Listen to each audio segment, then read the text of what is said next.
Sure.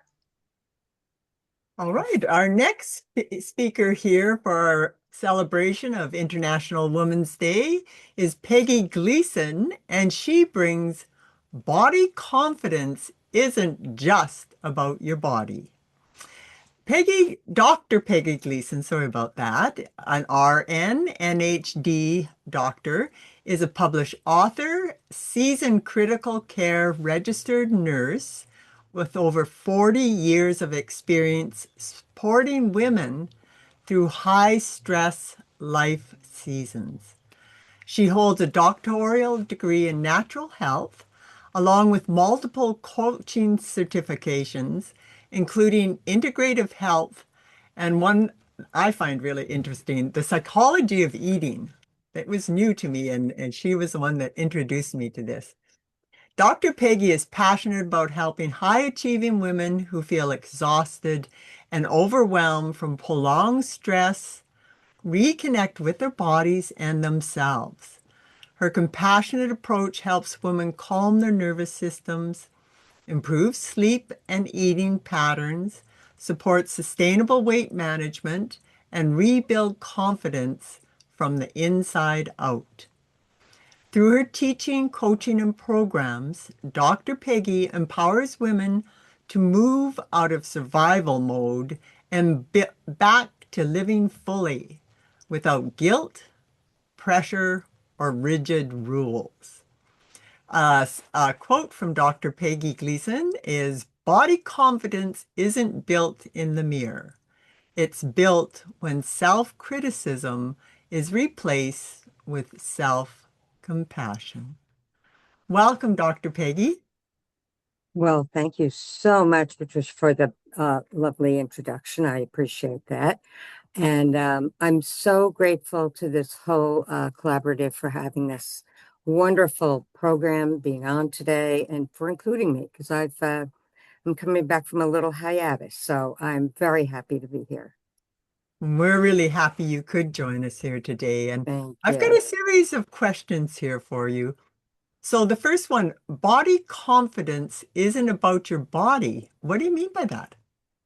Well, I love this because when we hear the phrase body confidence, most assume it's liking how your body looks, right? We look in the mirror and it can dictate how we feel, right? But body confidence isn't really about appearance. It's about how safe and supported a woman feels inside her own life. Let's face it, working women are often carry so much responsibility. They're managing their careers, their families, their relationships, and all the invisible emotions that come with those.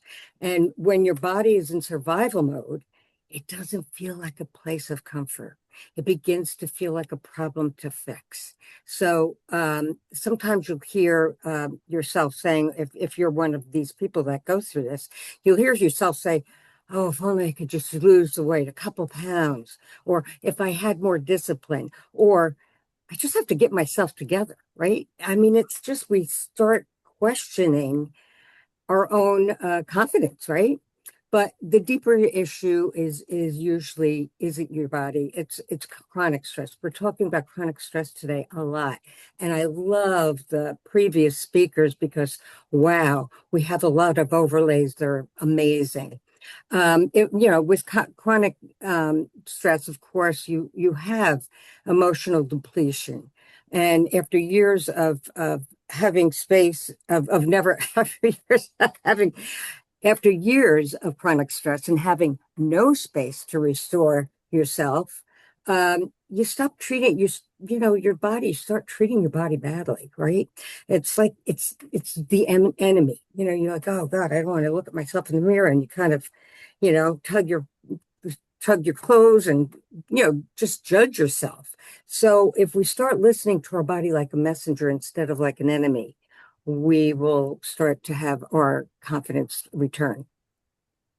I love this, and I know from your years of nursing and everything that it would have been tremendous amount of stress. So you have lived through this and very valuable words here. So the next question, how does being a woman who does too much quietly erode that body confidence? Yes, I can speak to this. Yes. I think most women will agree that they are generally the one that everybody relies on. You know, they're capable, they're dependable, they're responsible. They're the ones that keep things moving, you know, at work, at home, and often in your community. And it just goes on and on. Who does the dishes, the shopping, the cooking, the cleaning, and everything else on top of that, right? But from the outside, oftentimes these women look strong and successful, right? But internally, you're often living with constant pressure. And when meeting people, everybody else's needs, you begin to ignore your own signals. You sort of just miss them, right? I mean, we've been talking about being mindful and noticing. Um, well, you know, for instance, you know, I can tell you myself, and Patricia knows this. I juggled. I juggled for years. My career in ICU, and I was a leadership position in a major medical center in New York. I was a single mother of three little kids under five, watched over my aging parents, and this was all while going to school for my doctorate. So, and I was running. I was just go, go, go, go, go. I didn't even pay attention to anything here, you know? So, and I know many, many people here can relate to this. Your stories may not be like that, but you have stories where you've just tied yourself up to a tree practically in stress. But our lives are like merry-go-rounds, and I think we can all agree that we're just go, go, go. And I think there was something else I wanted to mention. I'm trying to think about So that. You know, following like we that, just, yeah, I think I wanted to mention something that we do when we're so enmeshed in going, going, going. And a lot of it is you skip your meals, right? Or you may not skip them, but you eat like your pants are on fire, right? You're just eating and you're going so fast because you don't have time. You don't have time to think about your food, to notice your food, and you're just thinking about the next thing on your to-do list. A lot of times you stay up too late to catch up. And most women that are in this place rely on sugar, caffeine, and sometimes a glass of wine to regulate their energy, right? So over time, the body begins to change and sleep gets interrupted, as we know, weight shifts, cravings increase, and it's, instead of us recognizing our stress response, we look at blaming ourselves. You know, that's where how our confidence fades.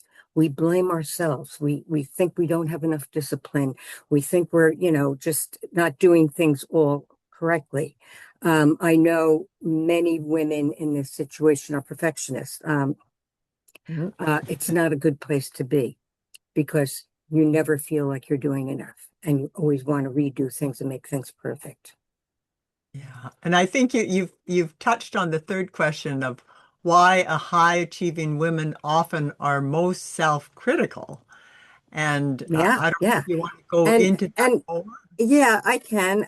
It's like, you know, we look at those qualities that we were just talking about, and the biggest thing is women come that are like the kind of women we're talking about. Not everybody is like that. I mean, some people are very relaxed. I have a sister-in-law who she just doesn't make hair, and she's so calm and relaxed, and it's like, wow, it's kind of cool. I don't know what that's like, but we tend to have very high expectations of ourselves. And as I mentioned, that perfectionism, right? And what happens is when we have something in our life that is disruptive or feels out of control, maybe our weight has shifted or our eating habits have gotten bad for some reason, or we're over fatigued, the instinct is to look within like, well, I should be able to do this, right? Why can't I get this under control? And we start questioning again, question ourselves. Um, Yeah. so the body doesn't respond well to pressure or criticism. It just doesn't. I think we all know that when you criticize yourself, you only get worse, right? So the more a woman criticizes herself, the more stress hormones, as we know, these stress hormones, that little booger called cortisone, more of that increases, as has been mentioned in the previous conversations. And ironically, it increases the cravings of fatigue and the emotional eating. So the cycle continues. And that's all biology there, that when you said they are the ones actually that are increasing it. And Yes, so that, absolutely. and I love you in your, you began with turning like self-criticism into self-compassion.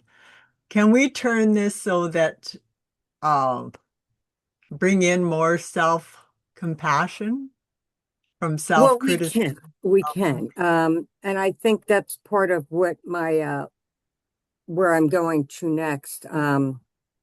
When you So feel when disconnected from when your you're body. thinking about, and I think a lot of the gifts that people are giving out is about self-compassion, right? Um, I know for myself, I had learned the hard way with the crazy life I was living. I got sick. I mean, but most people do, whether we know it or not, or we'll admit it. But I found a lot of things breaking.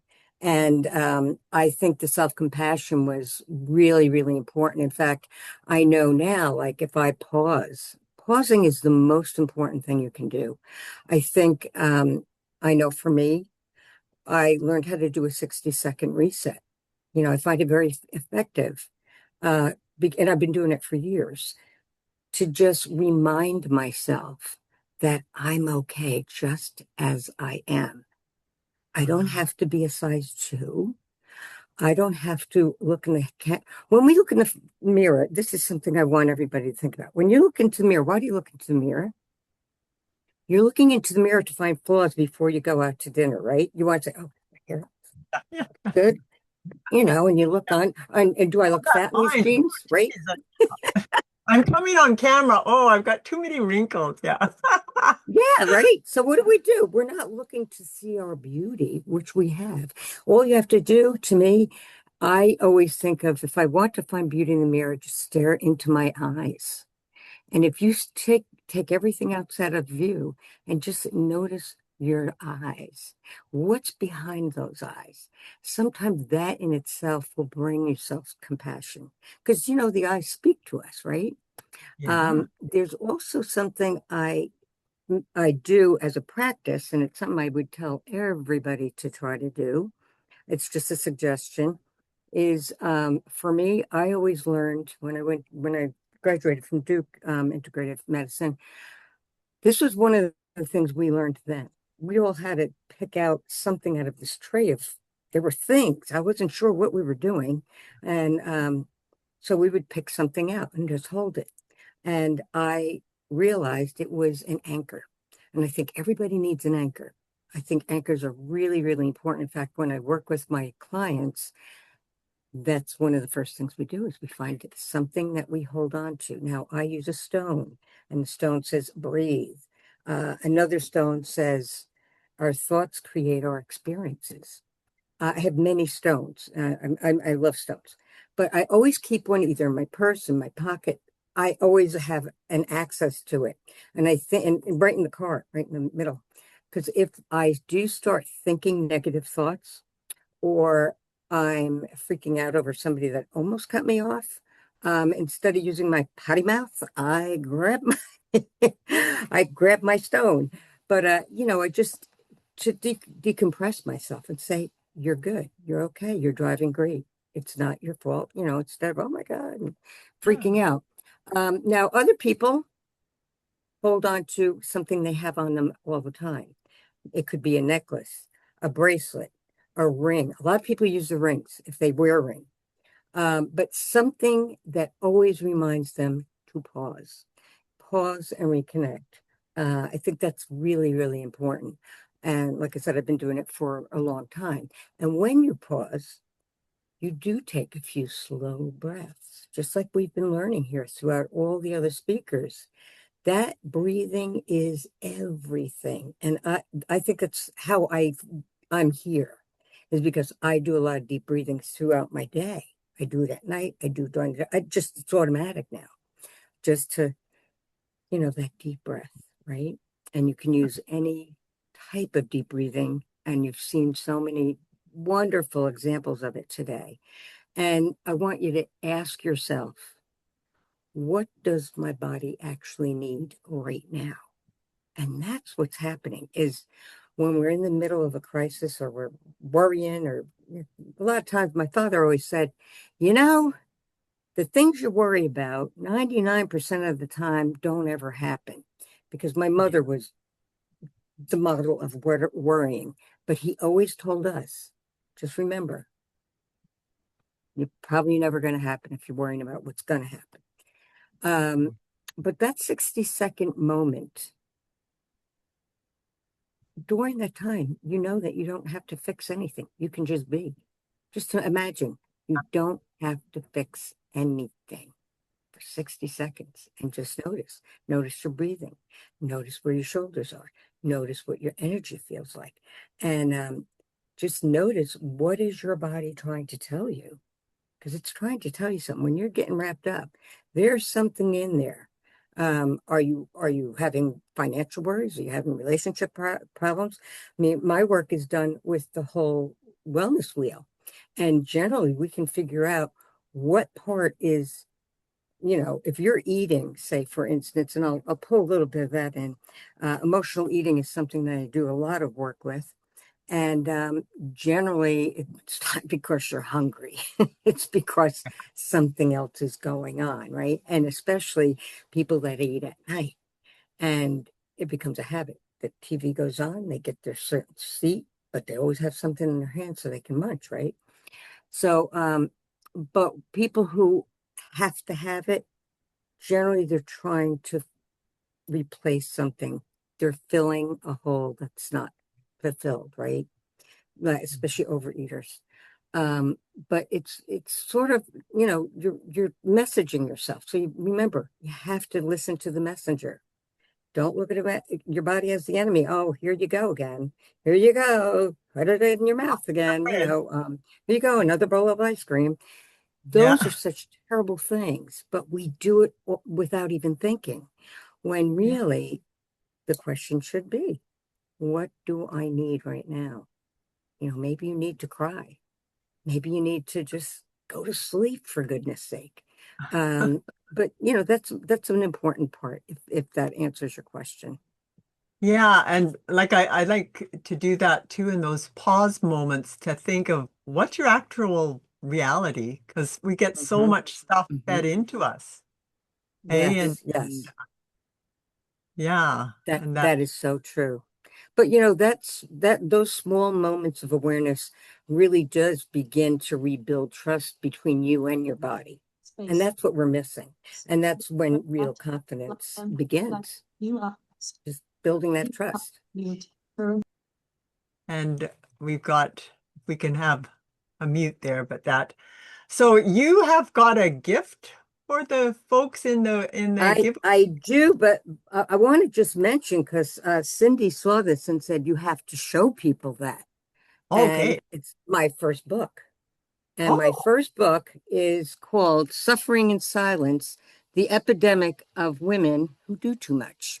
bring it Oops, for this whoops. there. Ah, oh, Hard to see. It's hard to see. So there. it's there you go. So it is on Amazon, and it comes in all different forms: Kindle, paperback, Audible, and that is my voice audibling it. And the freebie today, I just wanted to mention but that kind of covers a little bit more. I don't have, and it's not just on, it's pretty much just how we all suffer. And this is the first of a series. So I have a series coming out of books, and this is just the first one. So that's happening. And my free gift is the 20 ways to interrupt negative thinking, cravings, and self-criticism. So you're going to get 20 wonderful tips that you can pick. And so many of them are probably already mentioned today, because we have brilliant people before me. And that's wonderful. And that just stopping that negative talk and really just tuning in, showing yourself that self-compassion and love It's and really so important. It's just really interesting how We just don't take the time to notice that we're, beating ourselves up. Every time Yeah. we think something or say something, it's not a nice thing. You wouldn't treat your loved one like that, right? Oh, that's the weirdest thing, hey? That you treat yourself in ways that you would never Ever, treat ever, someone ever. else. Yeah. Like, would I say to my beautiful child, I mean, I have 11 grandkids, but would I say to any one of them, would I say to myself? Never, never, right? And we should No. hold ourselves as precious as we hold the ones we love. Beautiful, beautiful. Is there anything else you want to add as your last? No, I think thank you that's a very much. whole ending there with that. Spread the love. Spread the love. Thank you